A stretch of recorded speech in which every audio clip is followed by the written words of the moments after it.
नमस्कार, शालिनी रेसिपी में आपका एक बार फिर से स्वागत है। आज हम मटर की कचौरी बनाने वाले हैं। मटर की कचौरी आप किसी भी ओकेजन पर बनाकर खा सकते हैं या आप इन्हें सुबह नाश्ते में भी खा सकते हैं। ये बहुत ही स्वादिष्ट होती हैं। तो आइए देखते हैं मटर की कचौरी कैसे बनाते हैं।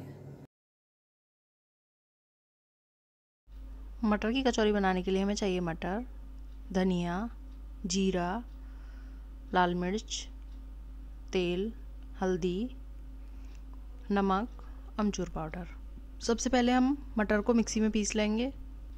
ये देखिए मैंने मटर को मिक्सी में पीस लिया है। अब हम कढ़ाई गरम करेंगे और उसमें डालेंगे तेल, जीरा, हल्दी पाउडर और मटर। अब इसे हम अच्छे से मिक्स कर देंगे और धीमी गैस पर पकाएंगे। अब इसमें डालेंगे हम धनिया पाउडर, लाल मिर्च पाउडर, नमक, अमचूर पाउडर और इसे भी अच्छे से मिक्स कर देंगे जिससे कि जो मसाले में मिश्रण है वो अच्छे से मिल जाए। अब हम गैस बंद कर देंगे और मसाले को ठंडा होने के लिए रख देंगे। जब तक मसाला ठंडा होता है हम आटा लगाएंगे। आटा लगाने के लिए हम एक बाउल लेंगे, उसमें डालेंगे 1 कटोरी आटा, नमक और 2 छोटे चम्मच तेल। अब इसे अच्छे से मिक्स कर लेंगे।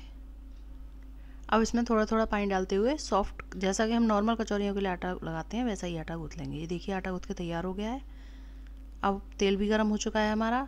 अब हम कचौरियाँ बनाना शुरू करते हैं। कचौरी बनाने के लिए जो आटा हमने लगाया था उसमें से छोटी सी लोई लेंगे और उसे अच्छे से हाथों से गोल करके दबाते हुए एक छोटी पूरी के बराबर का बना लेंगे। देखिए मैंने पूरी के बराबर बना लिया है। इसमें जो मिश्रण हमने बनाया था उसमें से थोड़ा सा मिश्रण लेंगे, इसके बीच में रख के फोल्ड कर देंगे। इसी प्रकार हम सभी लोइयों को बनाकर तैयार कर लेंगे और हल्के हाथों से कचौरियों को बेल लेंगे। देखिए मैंने कचौरी बेलना शुरू कर दिया है। बहुत हल्के हाथों से बेलनी है, नहीं तो कचौरियाँ फट जाएंगी। इसी प्रकार हम सभी कचौरियों को बेलकर तैयार कर लेंगे। कचौरियाँ बेल चुकी हैं। अब हम तेल भी हमारा गर्म हो चुका है। अब हम कचौरियों को तलना शुरू करते हैं।